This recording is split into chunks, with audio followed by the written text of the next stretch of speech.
Vamos esquecer por um momento tudo o que a gente acha que sabe sobre histórias de sobrevivência na ficção científica. Battlestar Galactica não é só mais uma daquelas narrativas sobre fugir pelo espaço em naves super brilhantes trocando tiros de laser. Longe disso. Quando a gente tira aquela maquiagem típica do gênero e olha para o núcleo da história, o que sobra é um espelho profundamente desconfortável da nossa própria civilização. De cara, parece uma premissa clássica. A humanidade cria máquinas, as máquinas se rebelam e os poucos sobreviventes fogem para tentar salvar a própria pele. Mas o que esse nosso mergulho no material de origem vai revelar é que essa fuga não é só uma fuga de robôs.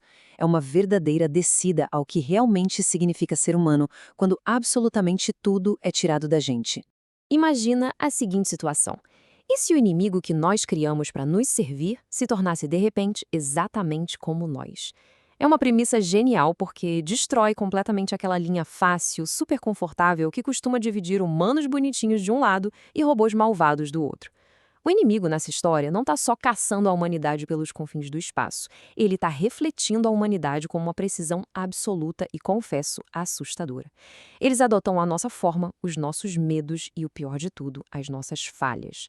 Enfrentar um adversário que age, que pensa e que sofre igualzinho a gente transforma toda a experiência não só em algo assustador, mas psicologicamente aterrorizante e moralmente super complexo.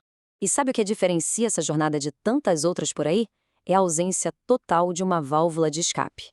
Diferente de outras narrativas onde as máquinas prendem a humanidade numa realidade virtual falsa ou num mundo de sonhos que a gente precisa quebrar, o verdadeiro horror aqui é a fisicalidade da coisa toda. O sofrimento bate na porta e fica. Não tem simulação de onde a gente possa acordar. A fome, aquele gosto metálico horrível da água reciclada, a claustrofobia opressiva de viver dentro de naves de metal caindo aos pedaços e as traições sangrentas, é tudo dolorosamente real. O pesadelo não é uma ilusão. O pesadelo é o simples ato de tentar sobreviver a mais um dia. Então, vamos entrar na nossa primeira sessão. Não é apenas outra história de robôs. A mudança de paradigma aqui é simplesmente fascinante e bem brutal. Vamos pensar em grandes marcos da cultura pop. Na franquia O Exterminador do Futuro, por exemplo, a Skynet é aquela inteligência de computador supercalculista, fria, que busca a erradicação metódica. Em Matrix, as máquinas querem o controle através de uma simulação perfeitinha. Battlestar Galactica joga esses dois caminhos pela janela. O conflito aqui é pessoal, é muito político e, sinceramente, quase mitológico. Os Cylons não são meros instrumentos de extinção ou de controle lógico. Eles querem algo muito mais perigoso. Eles querem significado, querem compreender o amor, construir uma identidade própria e ter um futuro. O que, convenhamos, é infinitamente mais imprevisível do que pura e simples lógica de programação. Ou seja, o perigo não surge de um código com defeito ou instruções mal interpretadas, como a gente costuma ver em clássicos no estilo de Eu, Robô. A ameaça gigante de Battlestar surge precisamente porque as máquinas herdaram as nossas piores características. Herdaram a nossa violência implacável, o nosso orgulho totalmente desmedido, a nossa certeza religiosa e aquele nosso desejo inesgotável de controle. Não é só o dilema individual de um androide querendo ser humano tipo Blade Runner. O buraco é bem mais embaixo. A questão é, será que uma espécie artificial inteira pode possuir uma herança moral e reivindicar um destino? Pensa bem, como é que se lida com uma máquina que mata porque acredita piamente que essa é a vontade divina? O que nos leva à seção 2, o desconfortável espelho humano. Um dos aspectos mais corajosos dessa história é que ela simplesmente se recusa a dar aos humanos a carta da superioridade moral, só porque tem sangue e biologia. Para garantir a sobrevivência da espécie, os protagonistas cruzam todas as linhas imagináveis, e eu digo todas mesmo. Eles mentem descaradamente para o próprio povo, torturam prisioneiros sem o menor remorso, fraudam eleições democráticas e cometem assassinatos brutais com a desculpa da vingança. A verdade incômoda que fica escancarada é que a humanidade sacrifica de bom grado os seus próprios princípios e valores se isso significar sobreviver a mais um dia na escuridão do espaço. Fica claro que ambos os lados do conflito são igualmente capazes de uma crueldade absurda. E aí entra a figura do brilhante cientista Gaius Baltar. Ele é o exemplo perfeito do quão incrivelmente falha a natureza humana pode ser. A ironia absoluta da trama é que o colapso e a quase extinção de bilhões de vidas não vieram de um plano mestre de maldade cósmica. Não foi uma mente diabólica. O fim do mundo foi facilitado, acreditem ou não, pela vaidade patética de um único homem. O desastre total surgiu da pura covardia, do ego cego e daquela incapacidade clássica de admitir que cometeu um erro. As ações do Baltar ajudam os Cylons, mas não por ideologia, e sim por puro egoísmo e negação. Ele prova, por A mais B, que a fraqueza moral humana é, muitas vezes, a arma de destruição em massa mais letal que existe. Vamos agora para a seção 3, a realidade da sobrevivência. Existe uma fricção constante, super palpável, entre dois pilares que são indispensáveis para manter essa galera viva. De um lado, a gente tem o comandante William Adama. Ele é a força militar pragmática, a proteção bruta, a lealdade estrita àquelas regras rígidas que mantêm todo mundo respirando nesse vácuo hostil. Mas do outro lado, tem a presidente Laura Roslin, e ela carrega aquele peso enorme de representar a lei civil, a democracia e a preservação de uma estrutura social que seja livre. Esse embate faz a gente se questionar o tempo todo. Será que a simples continuação biológica da vida já basta? Se no meio desse desespero para sobreviver, a gente sacrificar as exatas leis e liberdades que nos faziam humanos em primeiro lugar, vale a pena? E como se enfrentar máquinas assassinas não fosse problema suficiente, a humanidade ainda está numa corrida maluca contra o relógio para não implodir de vez. Os sobreviventes têm que lidar com desafios que são terríveis, mas muito mundanos. Falta a crítica de comida, o combustível que está sempre no osso, a escassez de remédios, revoltas trabalhistas. Vamos trazer isso para a nossa realidade um segundinho. Imagina quão rápido a nossa polidez, as nossas regrinhas e a nossa ética moderna iam para o espaço se as prateleiras dos supermercados ficassem vazias para sempre. Pois é, o verdadeiro inimigo, muitas vezes, é a própria fragilidade de uma civilização encurralada. Nessas horas, a linha que separa a ordem da mais completa barbárie consegue ser mais fina que a lataria daquelas naves espaciais. No meio de todo esse desespero exaustivo que nunca acaba, a busca pela mítica Terra acaba sendo muito mais do que só colocar uma coordenada na nave. A Terra vira um verdadeiro farol mitológico, uma ideia que literalmente impede um suicídio em massa num universo frio e indiferente. Não é só sobre achar uma rocha gigante com água e ar para respirar, é a personificação absoluta da esperança.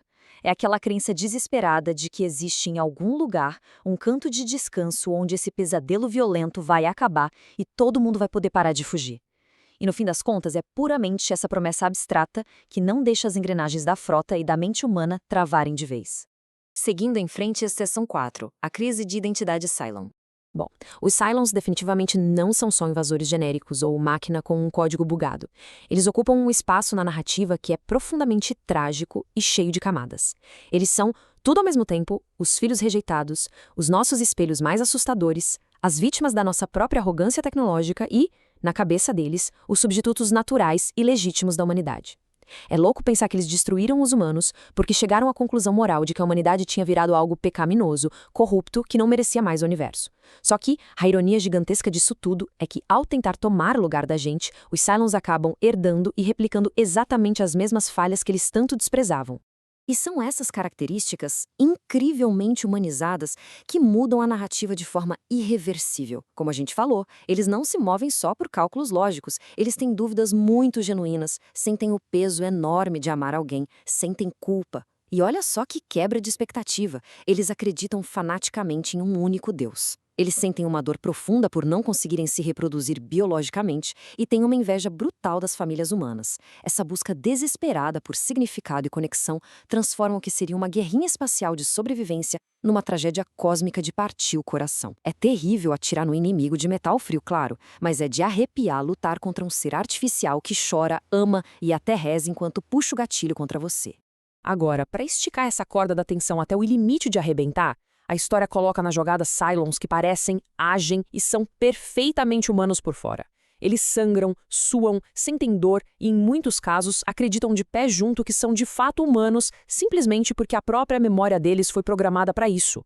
Imagina um nível de paranoia absurdo que isso injeta no dia a dia de todo mundo. A pessoa dormindo no beliche de cima, o piloto que cobre as suas costas em combate, com quem você casou, ou até, caramba, o seu próprio reflexo no espelho de manhã.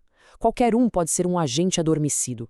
E quando o mistério dos chamados 5 finais começa a desenrolar, Aí que absolutamente todas as certezas biológicas desmoronam. Chegamos na seção 5, quebrando o ciclo interminável. Tudo isso já aconteceu antes e tudo isso acontecerá de novo. Essa frase não é só memorável, ela é a chave de ouro, a verdadeira espinha dorsal sombria de todo o universo em que a trama opera. A guerra cataclísmica entre humanos e suas criações não é tratada como um acidente histórico fortuito, tipo erro no sistema. O que bate é aquela percepção macabra de que a humanidade e as máquinas estão presas num ciclo kármico, um padrão inevitável onde o tempo meio que se dobra sobre si mesmo. A gente vê que as civilizações surgem, esquecem sua história, cometem as mesmíssimas arrogâncias e marcham direto para a própria aniquilação.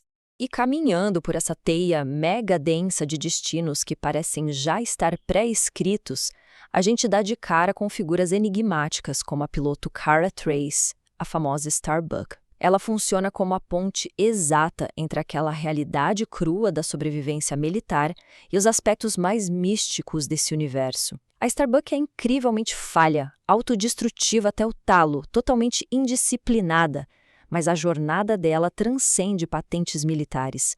Ela assume um papel que liga todo mundo a profecias muito antigas e aquela ideia de renascimento cósmico. A presença de personagens como ela mostra como essa narrativa domina a arte de fundir o combate espacial visceral, o suor de todo dia, com temas pesadíssimos sobre espiritualidade e destino. Dá para ver que existe um padrão trágico e quase inescapável detalhado nesses eventos. Olha só os passos.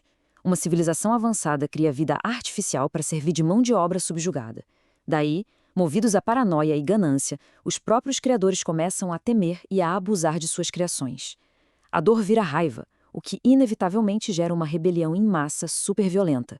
O derramamento de sangue leva ao colapso total da civilização de ambos os lados, jogando os fragmentos de volta à estaca zero.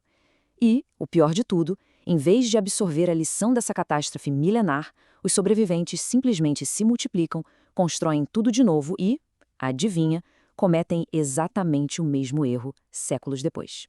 E assim a gente chega ao fim dessa nossa análise profunda, batendo de frente com uma questão que ecoa muito além da tela. Battlestar Galactica nunca foi só um aviso genérico sobre os perigos iminentes da inteligência artificial. Nem de longe. É, na sua essência, um grande aviso sobre o imenso orgulho humano, sobre o nosso ciclo vicioso de violência e o nosso próprio medo. Será que nós possuímos a capacidade real, como espécie, de parar de enxergar o outro como monstro e de perdoar o passado imperdoável? Ou será que o espelho vai sempre confirmar que a gente está tragicamente destinado a ser os nossos próprios executores? Fica essa baita reflexão para a gente digerir.